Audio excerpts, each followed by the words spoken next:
a little more quiet, but I think that's a good sign. What's up, caras and meninas? I'm a lost child, and if you like struggling comedians, then this video is for you. So maybe you're gonna give it a like when you're done with it, and maybe this one will be the one that you decide, I have to just subscribe to this guy, whatever he's talking about, I like it. Today is Cachaca night. Cachaca is made out of this piece of wood here. And this piece of wood is actually quite heavy because it's full of sugar. Yeah? Just like a lot of fat people I know. Cachaça is the traditional drink here in Brazil. For some reason, they decided it'd be a good idea to put comedians who don't really know what they're doing, fill them with alcohol, and see if that would help. I don't know. It was a good experiment. I'm really happy I was part of it. I'm 6 shots deep before I get on stage here. There is no professional comedian that'll recommend for you to get drunk out of your mind before you go on stage. Dave Chappelle is known for having a Bud Light on stage. Doug Stanhope has an alcoholic act based very much on the fact that he loves to drink, but he's quoted as maintaining a nice steady buzz throughout the day. This is a real philosophy where you don't want to peak too early. When you hit the club with your boys, with your girls, and you get smashed before you get in the door, you're going to be a mess. And it's not going to be very attractive. The rules for tonight were: 1, get really drunk before you go on stage. 2, during your set, there's going to be a guy with a bell. 2 guys with a bell. And whether they like your joke, whether they don't like your joke, or whether they feel like it, they're going to ring the bell and you're going to have to take a shot on stage. This proved to be a little distracting. I don't think it was very professional, to say the least. Let's go to the footage. 3, 2, 1, vamos nessa! Saúde! Tá. Galera, agora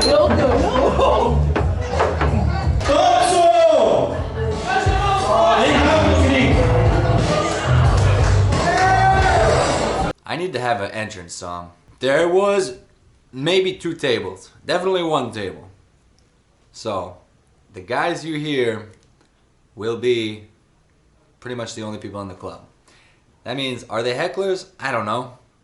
I guess if they're the only people, it's kind of their show, right? What are you going to do? They're not ruining the show for anybody, really? Yeah? Essa cara legal? Cara legal? Só, por favor. Não? Ok, agora. Ei, eu sou... I don't know what that's about. Maybe he likes me. Maybe he doesn't like me. Maybe he just feels like ringing the bell. This is really terrible rules, if you ask me, but this is comedy. Doesn't matter what the audience is, where the stage is, how you feel that night. You gotta smash it. You have to be undeniable. That's a Bill Burr quote. Be funny. Be undeniably funny. chama! Sexy young shaman. Opa, boa noite. Eu estou dos Estados Unidos. Isso significa eu fico aqui como refugio. Boa vida. Alright, refugio was not a popular line right there. Maybe that's not something they like joking about. Maybe they didn't understand me. Maybe it's just too true, because things are messed up there. And maybe it's hard to judge when there's 1 table. That was a comedic bell. I give credit to them on that one. Sexy young shaman. An inside joke I have with my friends, actually. Sexy young gentleman. And it's the first thing that came to my mind. I think sexy is a good fallback. It's a funny word. Most comedians that I see responding to hecklers tend to repeat back to them what they said. This could serve a few purposes. Maybe showing everybody just how stupid that person sounds. Also gives you a minute to think about another funny comeback, and just clarifying what the hell this person thinks is so important. I think patience is huge. Getting angry doesn't usually come off good. The only time that's been done well is Bill Burr in Philadelphia. I've seen it happen many times where it just makes things worse. Drunk person gets more out of control. Kramer from Seinfeld did not end up well for him. Ele fala bom em inglês. Eu sou... antes de chegar aqui, eu sou Gisele Bündchen do Brasil. That's it. Então, mas agora, fico aqui...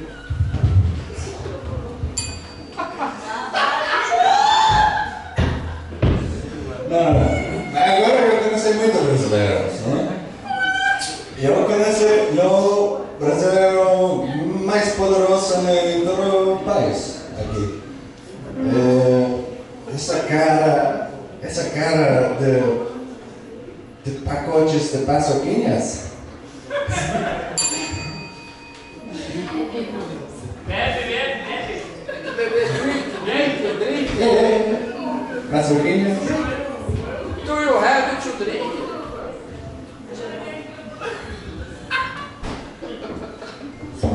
Alright, so I'm protesting at this point. I feel like I've had enough to drink. I don't like to be bullied into drinking. I'm working on a joke based on the character from the package of peanut butter candies that's very popular here in Brazil, paçoquinhas. This guy. Some people say that we look alike. I think he could be the next president of Brazil, and that's the joke I'm trying to figure out.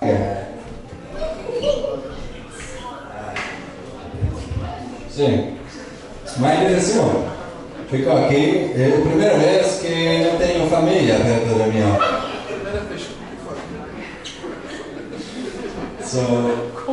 Por causa disso,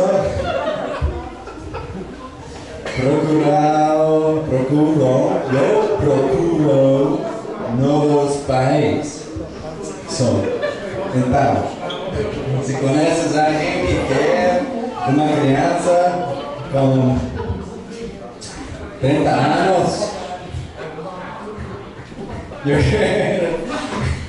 eu sou aqui, agora.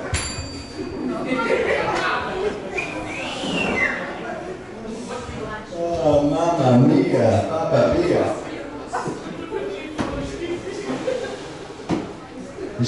Mamma mia. I'm working on a joke about a 30-year-old guy who's looking for new parents. Kind of a true story, so I guess it's not much of a joke. But if you know anyone who's looking to adopt a 30-something-year-old American boy, yeah, I'd be happy to move in with your family. I clean up after myself pretty good. I like to learn. I'm handy. I speak a few languages. I'll teach you English if you let me stay with you. How about that? Gente que sempre fala que eu lembro alguém, né? Gente preguiça falar, eu lembro Harry Potter, you know Harry Potter, because he's got glasses, óculos.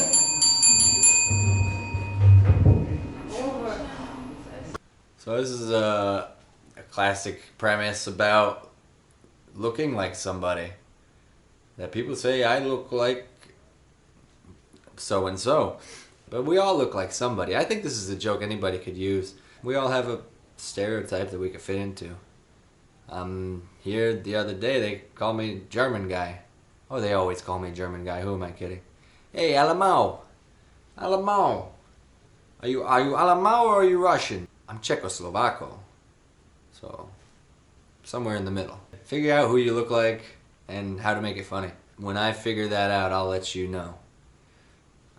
What follows is a classic case of me getting kicked out of somewhere and not realizing it.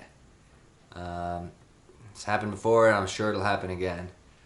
But I only got 3 out of 5 minutes before they figured this guy is not gonna start making sense anytime soon. I was so mad that they cut me off that I went to the table. I said, "Johnny, what the hell?" He said, "Nobody could understand you." I said, "Everybody could understand me." And I rang the bell and I stormed out. And I'm sorry to Bella Spiglioni if I interrupted your set. That was wrong of me. After this show, they closed down comedy in Florianopolis for a while because of a pandemia, and it's since been reopened, and I still have a hard time getting there. So we are going to make open mics in Praia da Rosa, Santa Catarina.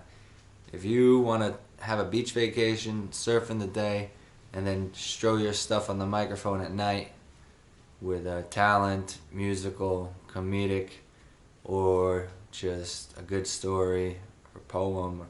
I don't know, it's an open mic. You do voices, whatever. Praia da Rosa Hostel in Praia da Rosa is the place to go. We're gonna have it every weekend. I hope to see you there. Don't get drunk before you go on stage. Brasileiro é muito sério.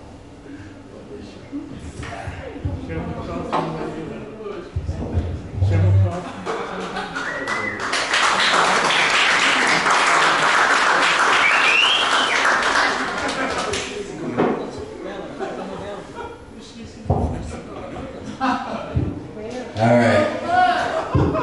Se acabou. Acabou. Muito obrigado, todo mundo.